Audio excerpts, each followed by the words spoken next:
Hello everyone! If you have read the video title, you know what is about to happen. This is an in-depth exploration of Vickynomics, how the economy works in Victoria 2. In my opinion, Victoria 2 is the best Paradox game. It is complex, it is fun, and it manages to be a strategy game where war is the less interesting part of it. And that is rare, especially for a Paradox game. Now, I encourage everyone who is into any Paradox games, Stellaris, Hearts of Iron, EU4, if you know how to play another Paradox game, you can learn Victoria 2. It isn't that hard. This video assumes you have at least some familiarity with the systems of Paradox games. You know generally how time works, you know how to select a unit and move it. But other than that, this video doesn't really assume you know anything about this game, other than that it exists and how to open it. I will not be covering stuff like military management in this video. Maybe I'll do a separate video on military management. But this video is specifically telling you how the economy works. And by the end of this video, you might actually know more about Victoria 2 than people who have played it for hundreds of hours. The economy is by far the biggest learning curve and the biggest barrier to entry to this game because it is complicated and the game has very little information during gameplay about how the economy works. Now, let's get started. Part 1, Pops. A great man once said, communism is when the government does stuff. The more stuff the government does, the more communister it is. And while that is not necessarily true, depending on who you ask, there is a paraphrase that is true. The economy is when people do stuff. The more stuff people do, the bigger of an economy it is. And since Victoria 2 places so much emphasis on economic simulation, the Victoria 2 has a lot of people in it. It has, in fact, every person in it. Every adult male alive from 1836 to 1936 is in this game. Although they are not, obviously their names aren't present because, you know, you're changing history, so they can't just use census data. So the first thing you need to know to understand the economy is how people work. Every single person is a pop, or belongs to a pop. A pop being a group of people with the same religion, culture, hometown, and job. For example, I'm going to see bureaucrats. There are 5,236 adult men with the bureaucrat job, with the Yankee culture, the Protestant faith, in Whitehorse, Canada. Well, Whitehorse, USA. I have annexed Canada by this point in the game. On the population screen, there you'll see a lot of pop data as well. Militancy is how upset that specific group of people are and willing to take up arms against you. Consciousness is the awareness of their class position and willingness to defend or rise up in terms of class. And then there's, of course, the politics distribution, how likely they are to vote for certain parties. So, for example, these Yankee bureaucrats in Whitehorse are most likely to vote for the Socialist Party of the US, whereas these Anglo-Canadian bureaucrats in Fort Simpson are most likely to vote for the Fascist Party. There's also there is a wheel for issues. What is the most important issue to Anglo-Canadians is citizenship for non-Americans and acceptable safety regulations. Whereas for these Yankee bureaucrats in Whitehorse, they only care about acceptable safety regulations. The unemployment bar tells you how many of these people have jobs. For bureaucrats, usually employment is 100% because they're government employees. But for other people, that is not the case. If we sort by unemployment, there are some groups where everyone is unemployed. which is not good. There is the salary, the daily income of each person of that pop. Just basically their salaries all summed together and divided by their total population. So these Dixie bureaucrats in Balboa, which is the Panama Canal, are earning only 11 pence per day, but these Yankee bureaucrats in Havana are earning 2.3 pence. Are earning 2.3 pounds a day. Every pop also has needs that must be met. These are divided into life, everyday, and luxury. A pop must have its life needs met. Otherwise, it will die. If life needs are not met, people in that population will start to die, or they will go somewhere else and get another job if they avoid death. Everyday needs are needs that people need to feel comfortable. So, for example, if I select these bureaucrats here, their life needs are food and wool for clothing. Their everyday needs are coal to keep warm, glass to eat and drink off of, paper to do their job, tobacco to, because they're addicted to it, tea, liquor, factory produced clothing, and furniture. Particularly well-off bureaucrats will get luxury needs. And this goes for everyone, not just bureaucrats. Luxury needs are unnecessary needs that, if met, make a population extraordinarily happy. Bureaucrats would like to own planes, have fuel for cars, have cars, tea. They would like coffee. They would like to smoke opium. They would like to own phones and drink wine and have nice clothes and fancy furniture and have a radio. But they don't need those things, and they won't be unhappy if they don't get them. Higher classes often require more fancy stuff as everyday needs. So, for example, capitalists require wine, coffee, luxury clothes, and luxury furniture. Whereas the bureaucrats we just looked at, wine, coffee, luxury clothes, and luxury furniture were luxury needs.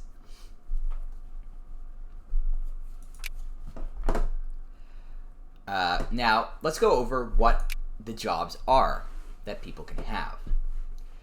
These jobs are roughly divided into three classes: lower, middle, and upper. The lower class jobs are craftsmen.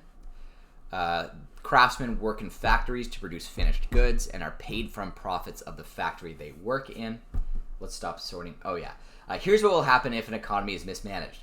Most of my craftsmen, in fact, like almost all of them, are employed. There are some that aren't. These people are not happy. You can see they have become radicalized. They are also Canadians. So what they want is for me to leave Canada, and they want to get rid of the Americans that have moved in and displaced them. So they are fascists. In fact, if I look at party loyalty, I should see some fascist loyalties up here. Actually, it doesn't look like that, because the fascists probably didn't win any elections. They just took over the country. Yeah. I don't think those people have the right to vote anyways, so it wouldn't show up in this menu. But you can see here voting patterns in the US in general. This is just interesting, nothing to do with the economy. You can see the Northeast, the imperial core of the United States, is pretty conservative, with some extreme liberal holdouts like New York, Philadelphia, and West Virginia. The Midwest is more socialistic, including Alberta and the Yukon, the Northwest Territories, and Alaska. And then as you move west, it gets more conservative again. The liberals aren't a serious political force, unlike the conservatives and socialists in this USA. Although they do seem to have a lot of stuff going on in Florida.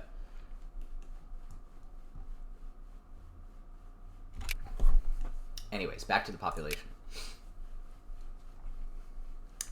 Craftsmen work in factories to produce finished goods, and they are paid from the profits of the factory they work in.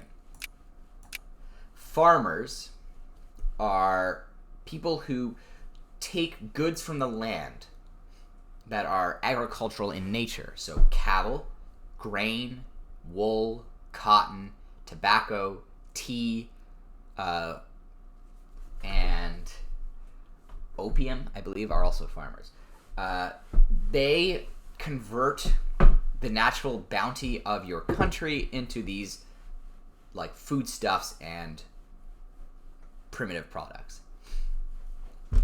The production from farmers can be eaten directly, or it can be turned into finished goods.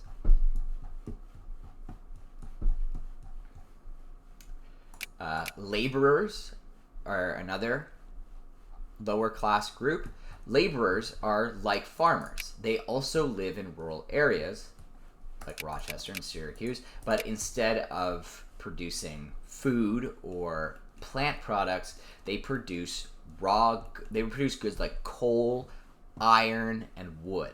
They are lumberjacks and miners for the most part.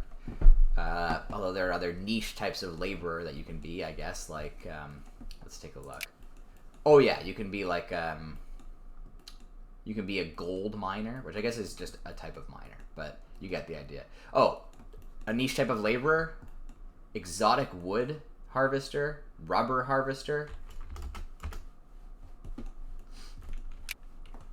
Yeah.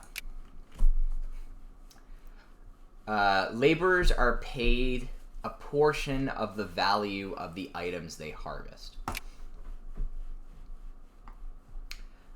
Soldiers are another lower class job.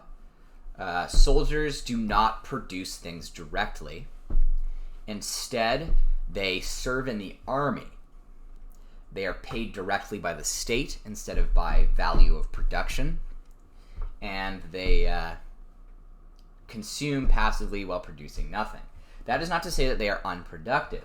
Soldiers can be used for a variety of things. Mainly forcing other countries to give you land, which can be used for economic productivity, or by forcing other countries to open their markets to you, which we will get to later. The final lower class job is a special one, mostly because there are none of them in the game in the second half. In fact, there are not many countries that have them in the start of the game. The game starts in 1836. Slavery was legal in some countries, but most of the world had gotten rid of it, or just didn't have any in the first place. The main two slave states with high slave populations are the United States and Brazil in 1836. So if you're playing as either of those countries, you'll need to know what these people do. What they do is the same as farmers and laborers. They produce goods from the natural environment, but unlike farmers and laborers, they are not paid anything, and they do not consume anything. Instead, all their profits go to aristocrats, and they are given any food, etc. they would need from those aristocrats. So they cannot purchase goods. All their goods are provided to them.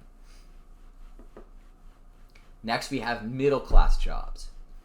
Clerks work with craftsmen. They are floor supervisors and bosses. Middle management, as it were, as a job, are clerks. What they do, instead of producing things in factories, they administrate factories and make them more efficient by boosting something called throughput and output. They are paid from profits of the factory they work in, like craftsmen are. Next, we have clergy. Clergy have two roles in society. They make people of the same religion happier. So, for example, these Portuguese clergy in Bethel, which I believe... Where's Bethel? Somewhere. I don't know. My America is pretty big right now. Let me search it.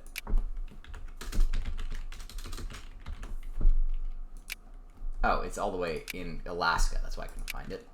Those Catholic clergy in Bethel make all Catholics in that state happier. But they do something else. they also benefit everyone of that population, regardless of faith. So I have a lot of Native American, Protestants, Catholics.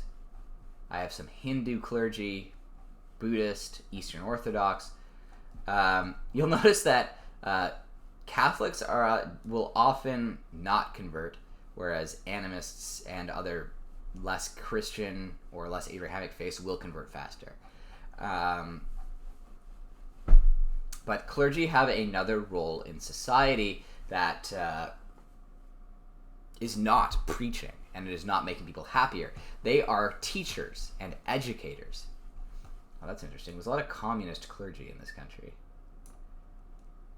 A lot of Anglo-Canadian Christian socialists, it looks like, and Anglo-Canadian Christian fascists.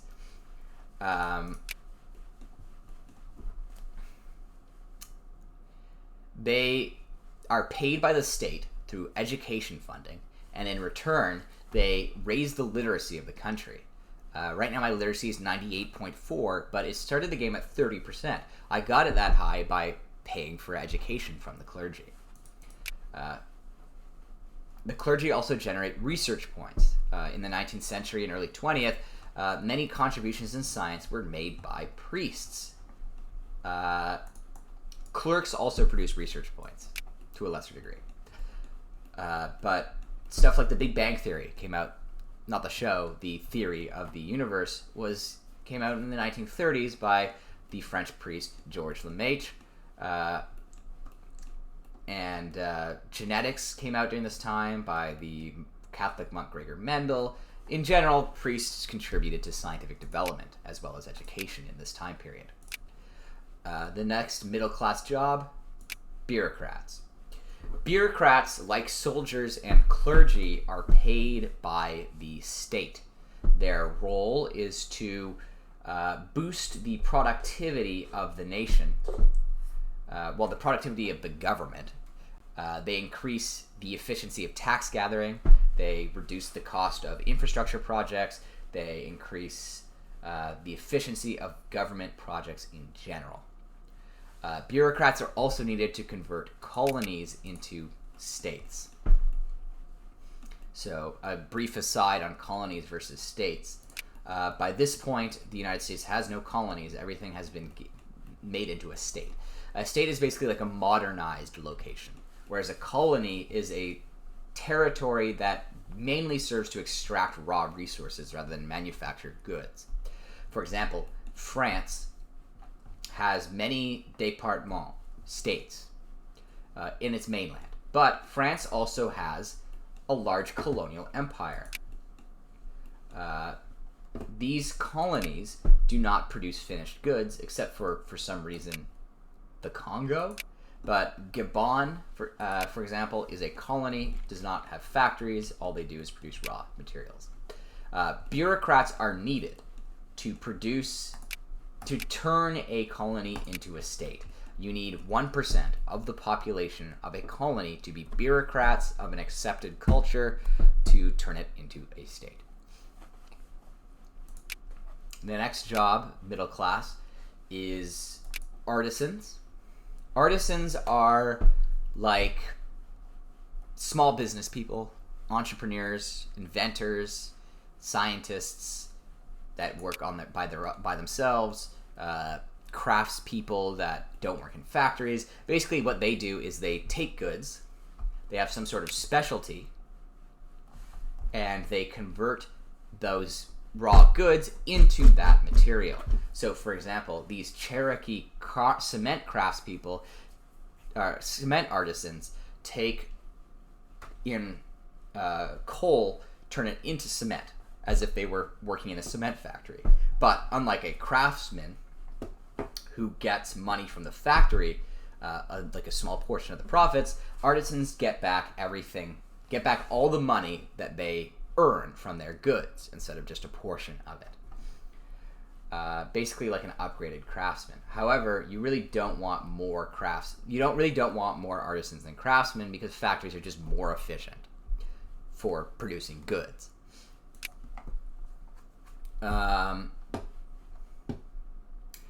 Finally, the final middle class job is officers. Officers serve in the army alongside soldiers. Their job is to make the army more effective, boost the ability of soldiers. Like soldiers, they do not produce anything. Instead, they boost military effectiveness and get paid directly by the government. Finally, there are two upper class jobs that we have yet to cover. The first are aristocrats. In the United States right now, most aristocrats are Southerners, Dixie being the Southern population.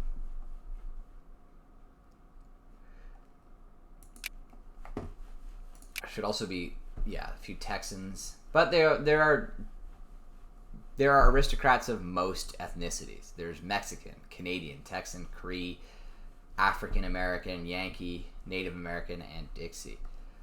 But an aristocrat's job is to reside in rural areas and boost the production of local goods. They own factory farms. They own mines. They get money from factories and mines in the state that they live in, and in exchange, they boost the productivity of those places. They basically, like, if you have an aristocratic population, for example, in Asheville, North Carolina, where 1.6% of the population are aristocrats, then productivity of tobacco is boosted by a good percentage. Generally, you want between 1 and 2% of the population being aristocrats if you were a non-communist country. Now, aristocrats are the rural counterpart to the other upper class group, capitalists, who are, I guess, also the urban counterpart to aristocrats. Capitalists build and operate and own factories. Their job is to collect profits from these factories and then use those profits to build more factories. It is, I'm going to say, like, they do an okay job.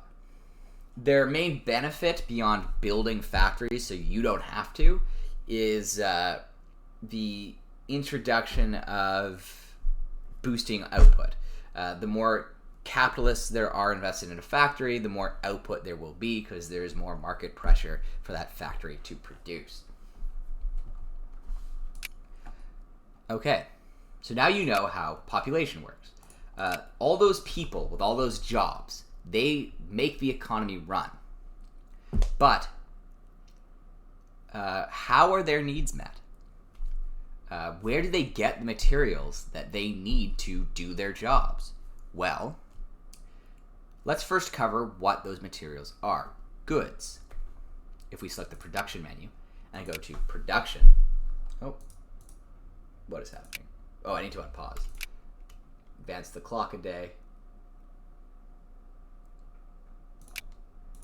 Okay. So, through harvesting or manufacturing, goods are produced. Goods are what are used to satisfy the needs of the people and the government, and are generally divided into 4 categories: military, raw material, industrial, and consumer.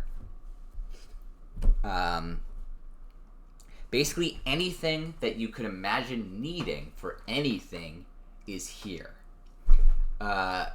We have electric gear production, fabric production, wool, dyes, cotton, ammunition, guns, artillery, canned food, tanks, airplanes, coffee, tea, tobacco, grain, fruit, fish, cattle, paper. Literally any finished good you can imagine is here and used by somebody, somewhere, if not in your country, then in the world. Now, where are these goods coming from? Because we can see them here. We know they are being consumed, but who is where are they coming from? The answer to that question is twofold. For raw materials, truly raw materials,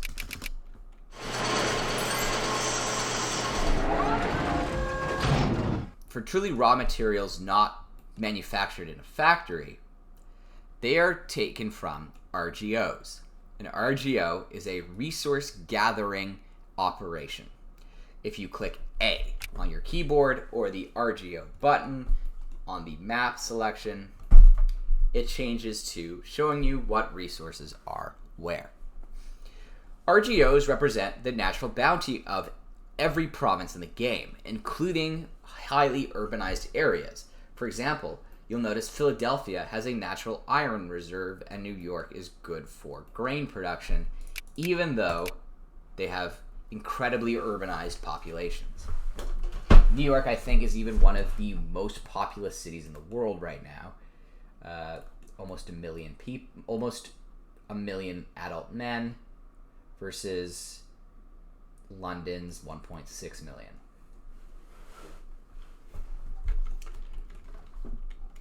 But even so, there are still some people on the outskirts of New York and Philadelphia producing goods that are not in factories. Ownership of these goods is split between aristocrats in the province or farmers and laborers in that province if you are a country without aristocrats. So these goods, these RGOs, are converted into their good by farmers and laborers living there, and slaves if you have slaves. The effectiveness of these RGOs can be boosted by a variety of things. Technology.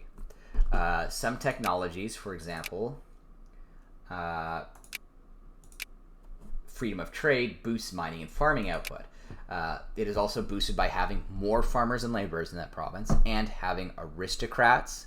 Aristocrats passively boost RGO output, and having railroads running through that province. If there are railroads running through that province, goods can be produced faster because they move out of the province faster. So they aren't just sitting in stockpiles somewhere. Mining RGOs, like iron and precious metals, require laborers or slaves, and agricultural RGOs like grain, fruit, cattle, and fish require farmers. Now, once those goods are produced, only some of them can be directly consumed. For example, having cotton is not particularly useful unless you can make clothes out of it. So, how are clothes made? Well, good question. Factories. Factories are the urban equivalent of RGOs. A factory can only be built in states, not colonies. You can have up to 99 factories of the same type in a state. So, for example, in Alabama, there are 4 furniture factories, and you can have up to 8 unique factory types. Every factory has some sort of build material that it needs. Let's try to find a factory currently being built. So, someone wants to build an airplane factory. They need steel, cement, machine parts, and electric gear for an airplane factory. Some factories are simpler than others. The simplest factory type is a cement factory, which just needs wood to be built. But more complicated factories need more complicated materials. Factories also, throughout their lifespan, passively consume concrete to continue functioning. This represents maintenance costs. Over time, a factory degrades and needs to be rebuilt and maintained.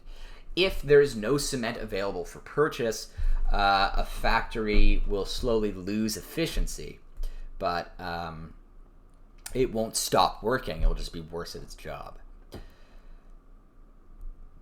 But besides concrete, every factory also takes in input goods. For example, a canned food factory takes in raw input goods of iron, cattle, fish, and grain, and spits out canned food. Other factories require finished goods from other factories. For example, an artillery factory requires steel and explosives to produce artillery guns and artillery ammunition. Actually, I guess artillery ammunition comes from ammunition factories, but artillery guns in particular. Some factories require a combination of both raw and finished goods. For example, if we scroll down and find a machine parts factory, a machine parts factory takes in coal, a raw good, and steel, a finished good, to produce machine parts. So, you have factories. Where do they come from? Either you build them, or capitalists do with money that they have. Early in the game, some countries do not have capitalists, meaning you will need to take matters into your own hands and build factories. Now, where should factories be built? Generally, a factory should be built near resources that it needs. So, for example, it would be advisable to build a steel factory in Minnesota, or a lumber mill in Washington, because the local RGOs there are suitable for those factories. Generally, capitalists will build factories suitable for that location, but not always. And that will often lead to failed factories when they don't do that. If you build factories and keep taxes for the upper class low, more capitalists will appear and eventually begin building for you. Now, factories do not just exist in a vacuum producing goods. They have employees that actually do the production. There are two types of employees at a factory: craftsmen and clerks. As we said before, two types of factory working population. Let's look, for example, at the cement factory in the state of Alberta. The cement factory, there are 4 of them, and they have a combined 38,027 craftsmen and 1,973 clerks. Those craftsmen take raw material or finished goods and convert it into the factory's output. Clerks' main job is to increase the speed at which craftsmen produce goods, as well as to increase the throughput of a factory. Throughput is one of 3 statistics for factory productivity, those being input, throughput, and output. Input is the number of goods brought into the factory. Output is the number of goods spat out. Throughput is how many goods can be stored in the factory being worked on. So if the cement factory had low throughput, it would be able to process very little coal per day into cement. But if it has high throughput, it increases the amount of coal that can be taken as input, and therefore increases the amount of cement given out as output. Capitalists in a state who have ownership in that factory also increase the output statistics without requiring higher input. Now, why have factories? Why are factories important? Well, a number of reasons. Victoria has a high diplomatic game that is arguably more important than its military aspects. Military being just 1/3 of it. Military power, industrial power, and prestige determine your standing on the international stage. Industrial power and prestige being the most important for the economy. Industrial power represents the size of your economy. You will only get industrial power from factories rather than RGOs. So you need factories to have a well-known and large economy, just for diplomatic reasons. Secondarily, or I guess even primarily, factories produce goods that your people need to survive and thrive. If you want an economy that functions, you need factories. And finally, factories, besides helping your population, give you money directly and indirectly. If you invest in a factory, you can get money back from it. If you produce factories, you increase the number of people who have jobs, you increase employment, and therefore increase tax revenue.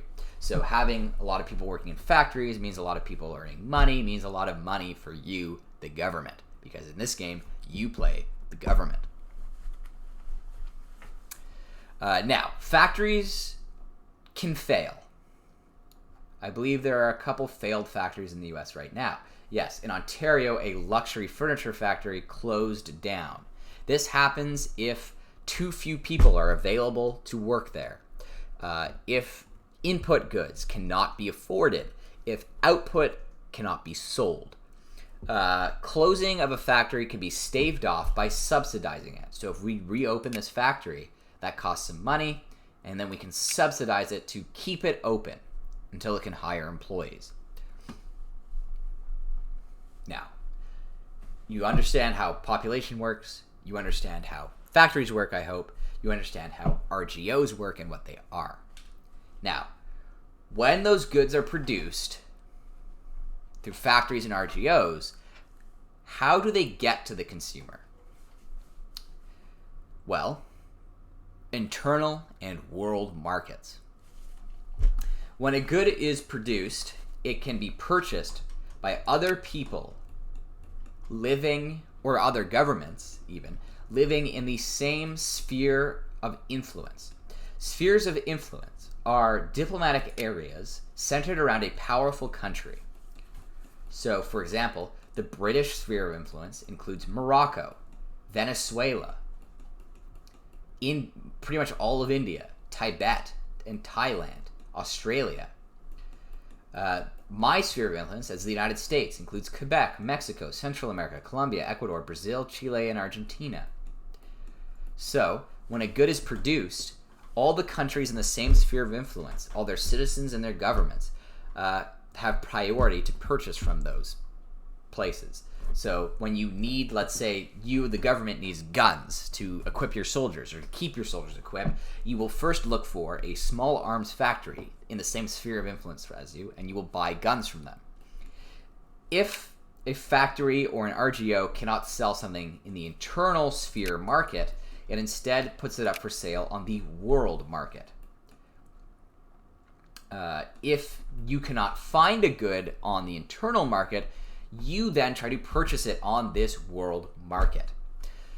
The way the world market works is similar to the internal market. You find someone selling the goods you need, and then you purchase it from them. Now, priority is given to people from more prestigious countries. For example, the United States is the most prestigious country in the world,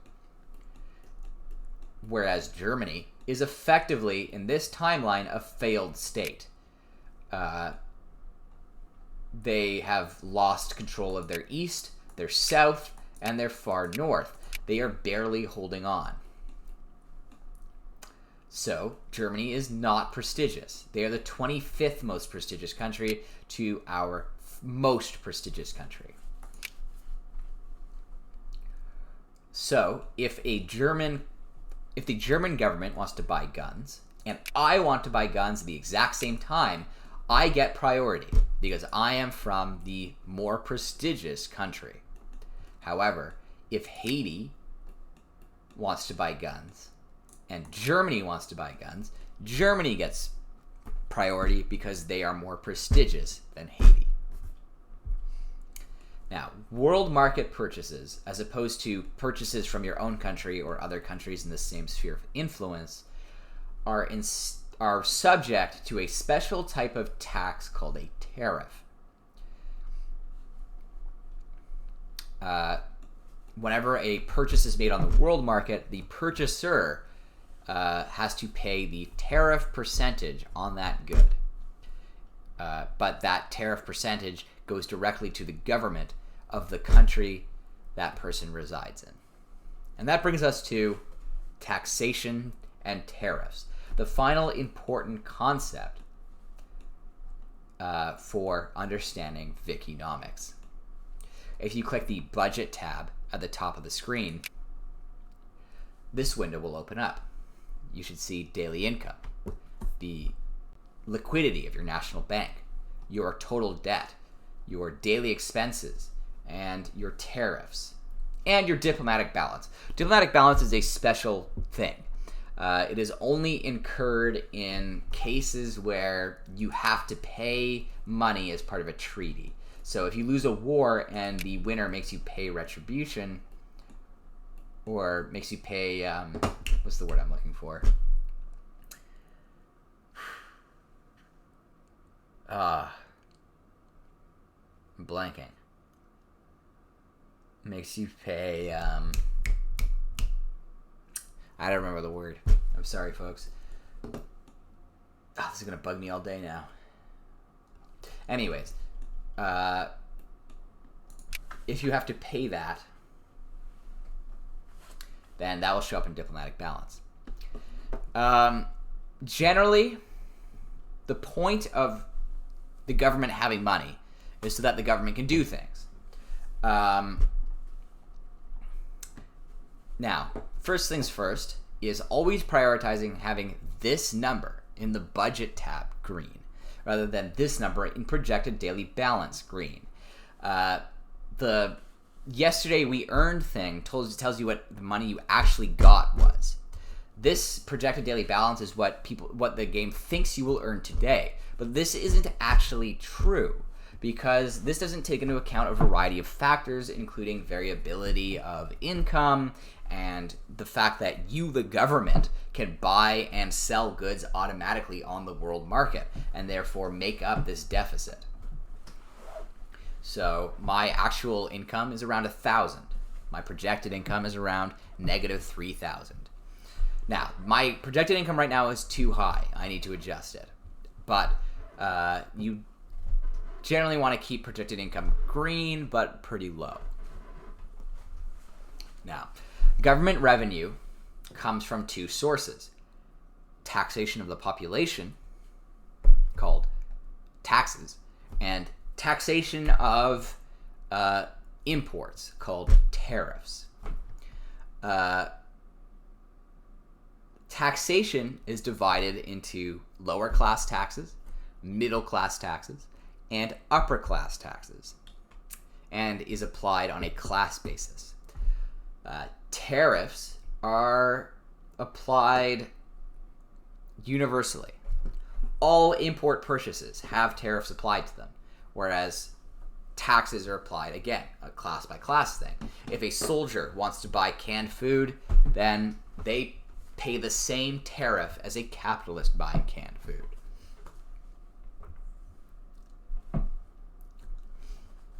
Now, you may notice that my tax slider for poor, middle, and rich are in weird places. We'll get into why these are the way they are later, but you'll notice that I have the slider in the middle, which means you think, oh, I'm taxing poor people at 50% of their income. This is not the case. There is a difference between tax level and effective taxation. This 50% slider means I am taxing poor people at half my effective maximum tax rate. Your maximum tax rate is determined by technology. Certain technologies increase taxation. For example, commerce, the central bank system tech gives you more tax efficiency, as does mutual funds and bank inspection boards. Administration is very important for tax efficiency. So right now I'm taxing poor people at 50% of my maximum tax efficiency, which means an actual tax rate of about 34%. The same goes for tariffs. Tariffs are subject to the same effectiveness level as taxes are. As the game progresses, your taxes will probably go from 100% of your effective rate to around 40, 30, maybe even 20 if you're extremely well off for some reason. Now, you'll notice there's a bar here under daily income for gold. There is a type of RGO called precious metal. These are all the precious metal production locations in the United States. Alaska, Idaho, Minnesota, and California. Actually, no, South Dakota and California produce precious metal, gold and silver, mainly. Platinum as well. These precious metals, instead of being consumed by people, are converted directly into money.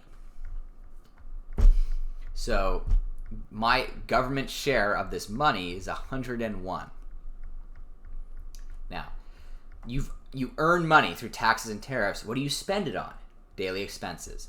The first one is industrial subsidies. Remember how I said you could pay to keep factories open? That's what this number is. I'm currently paying about £2,000 a day to keep my factories open. Next is stockpile purchases. These are used to keep your army, navy, and infrastructure projects running. So when at peace, you should keep your military and navy underfunded in national stockpile purchases, because they don't need to be like armed to the teeth at that time. Although I would never reduce construction costs. That's not a good idea. Education is how much you are paying clergy in your country to teach people how to read. I like to keep that as high as possible. Administration is how much you pay bureaucrats to run the government. This number here, that is 100%, that is the administration efficiency. You always want this to be 100%. If administration efficiency is less than 100%, increase bureaucrat spending. If it is at 100%, you can probably decrease it until it starts to go down again, at which point increase it and find the equilibrium point where it stays around 100. As the game progresses, you will need to fund the administration less and less as the administration gets more and more efficient technologically. The next field is social spending. Social spending is how much your government spends on unemployment spending, like to keep people who don't have a job fed and housed, and pensions, which are paid to retired pops who no longer work. Generally, keep this at 100% at all costs. Reduce this at your own peril. Military spending is how much you pay in salary to officers and soldiers. Right now, I pay about a combined $1,100 to the two groups. The higher this is, the more likely people are to pursue a career in the military. The lower it is, the more likely people are to leave the military as soon as they can. Okay, you also have a national bank. This down here, debt and national bank, is a more obscure mechanic than taxes and daily expenses. The way this works is the national bank is an organization run by the government that has a large repository of cash that you, the government, do not necessarily have direct access to. If you run out of money, you begin withdrawing from this national bank, and that comes out as national debt. Right now, we have no national debt. But if we were to run out of money, we would begin accruing national debt from this national bank. We would also begin accruing debt from private investors buying government bonds, as well as debt from foreign countries. If, for some reason, you accrue debt and are unable to pay your interest, you go bankrupt. That is very, very bad. All your debts are reset, but every country you owe money to gets the right to declare war on you to force you to pay up. That country you will be put into a negative amount of money, and that country will get that money however they can. Going bankrupt also means you can't borrow for a while. It's all around just a bad thing to happen. I do not recommend ever going bankrupt in this game. So, that is a rundown of how economics work in this game. So how do I manage the economy correctly? You're probably asking. Well, it's quite simple. Well, not really. But I can give you a quick rundown now. Early in the game, if you can, have a party in power with state capitalism or the ability to build factories. State capitalism is the strongest economic law in Victoria 2.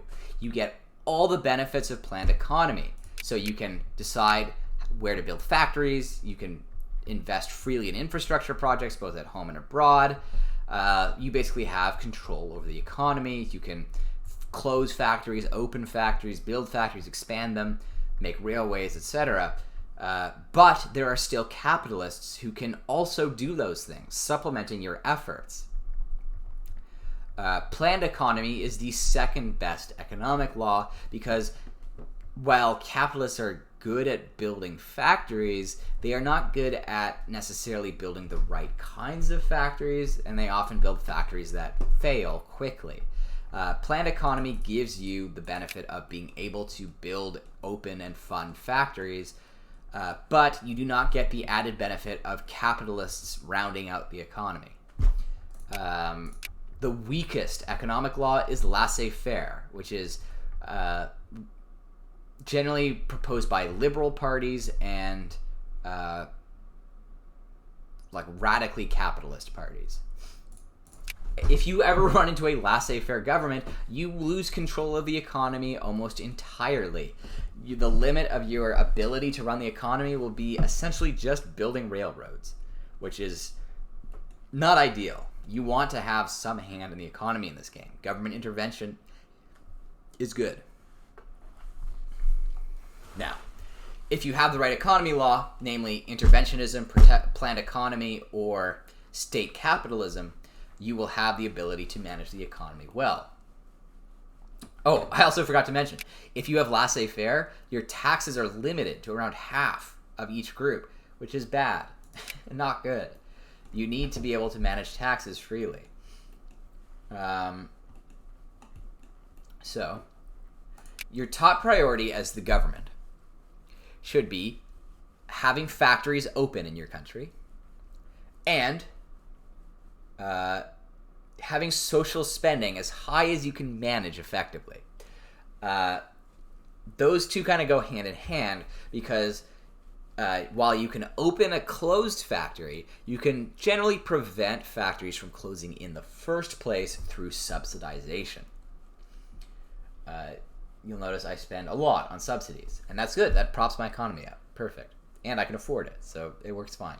Second priority, education. I would say education is more important than administration. And I'd put social spending kind of on the same level. You want social spending, but social spending isn't necessarily necessary if everyone's employed. Not everyone can be employed, and it is very likely not everyone can be employed, you need social spending high. You don't start with welfare in this game. You get it through political maneuvering and reforms. So at this point in the game, I have generous unemployment and some retirement pensions.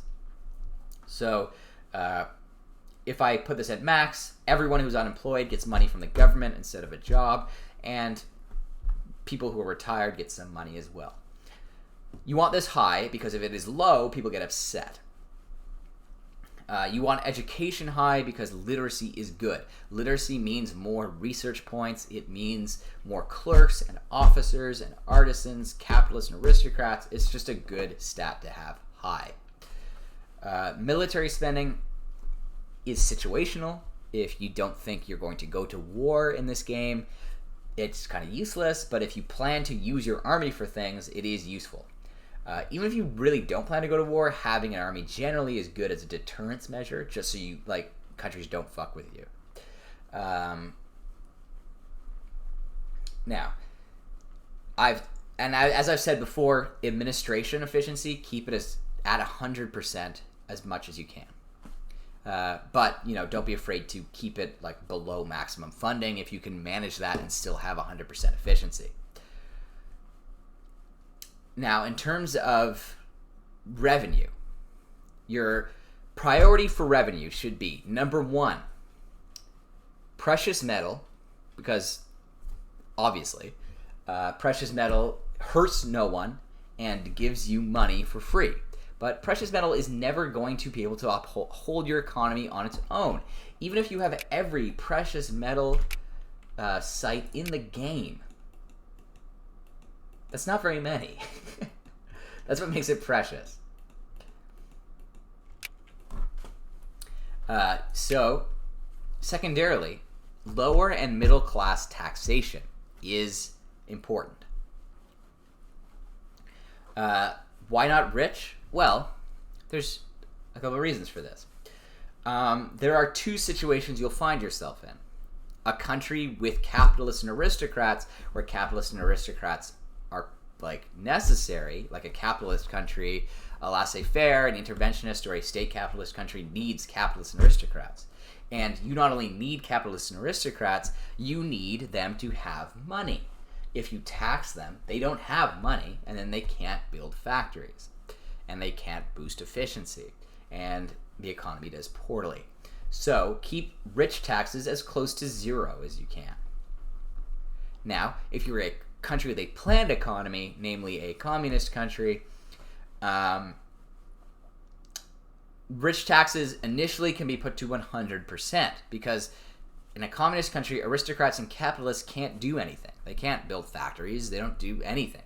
All that happens over time is they die or demote to some productive job instead of a investment job.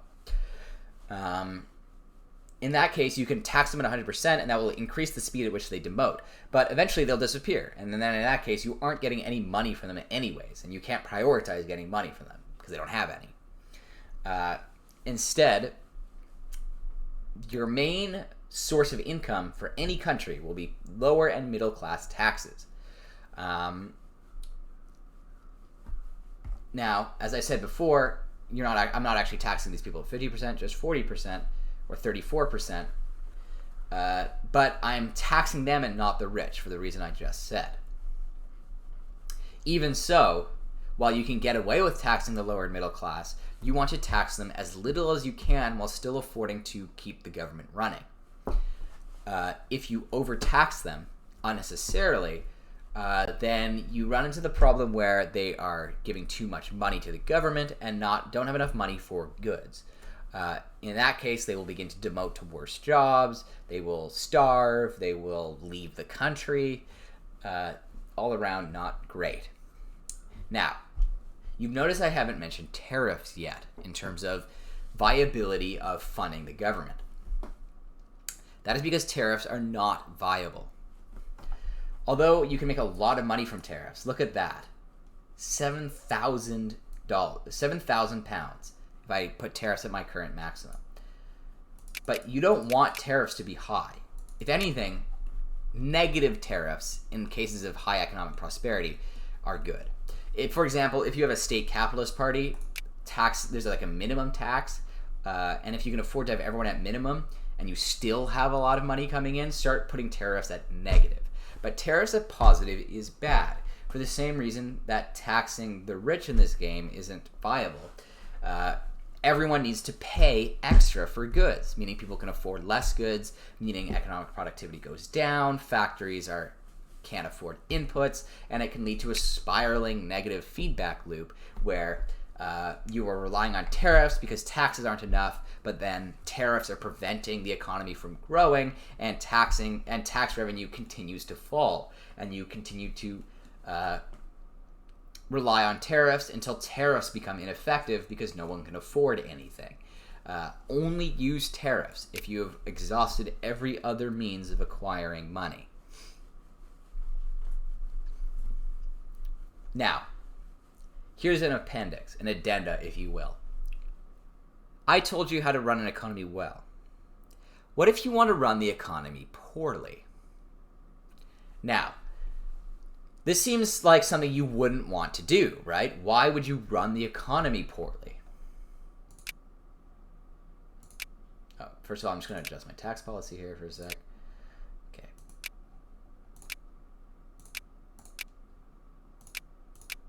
Okay, I'm trying to get my...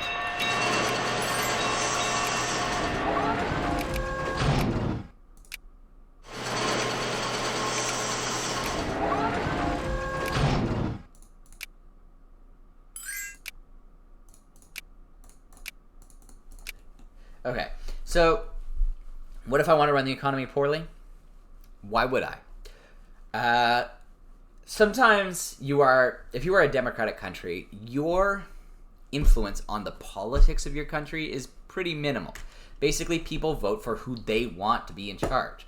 The Democratic Party is in charge of the United States in 1924 because that is what people want. If we look at the party loyalty, you can see the Democrats control basically a majority of the core U.S. states and still have a significant presence in our peripheral states. The core U.S. states, by the way, includes Cuba. You can acquire, just a random aside, you can acquire Cuba as the U.S. at the cost of upsetting every European power,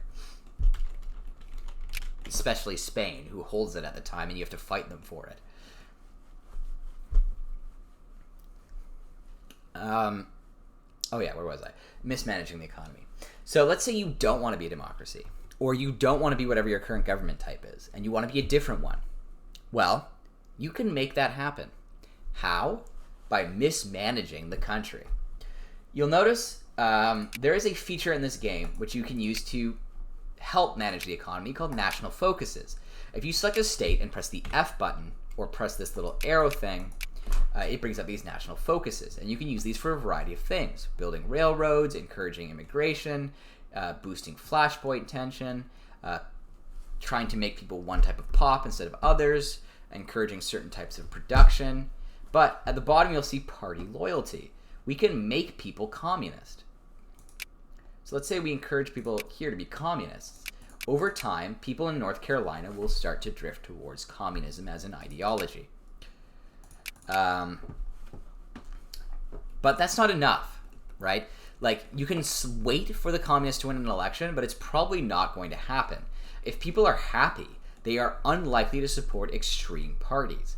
If you want to have an extreme party in power, and you have a particular one in mind, boost that party in high population areas, and then mismanage the country into the ground. Basically do the opposite of everything I've said to do. Except for education. You always want literacy to behind no matter what. Crater administrative efficiency. Put social spending to zero. High tariffs, high taxes. People will get upset at you, and they will eventually get so upset they take up arms.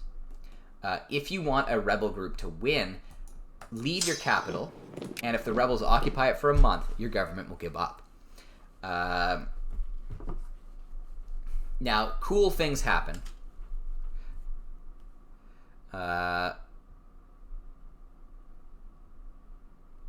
So, for example, not only does your economic law change, but other things change as well, cosmetically.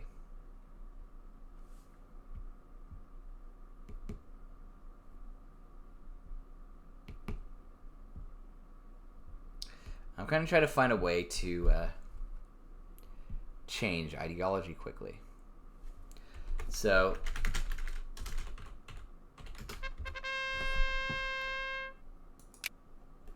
now we are the American People's Republic. The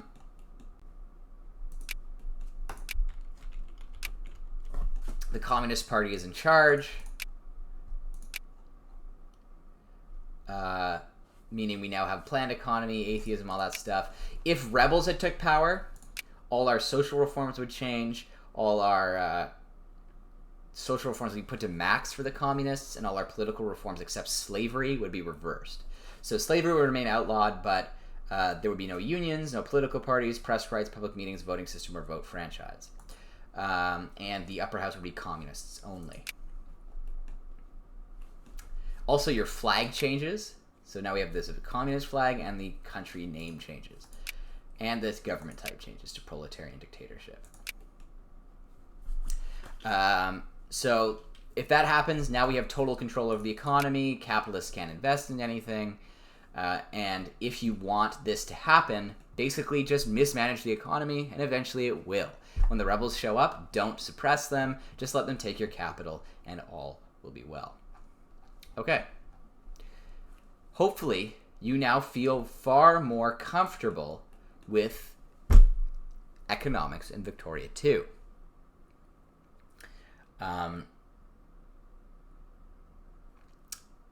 This game isn't really that hard. It is complicated, but a lot of things happen automatically. You'll notice I can't build any factories. Oh, I guess I'm communist, so I can't build factories. But if I were like a capitalist country, many of them can't build factories. capitalists do it automatically. Even if you are like state capitalist, and if you have capitalists in your country, they will build it automatically. So don't be intimidated by the economy, especially since now you know how it works. You know how to use it. You know now more about the economy than many people who have been playing this game for a long time. And really, once you understand Victoria's economy, you understand Victoria too. If you've made it this far in the video, please go check out Victoria 2. Acquire it however you can. Give it a try. I promise you it is fun and it is worth it.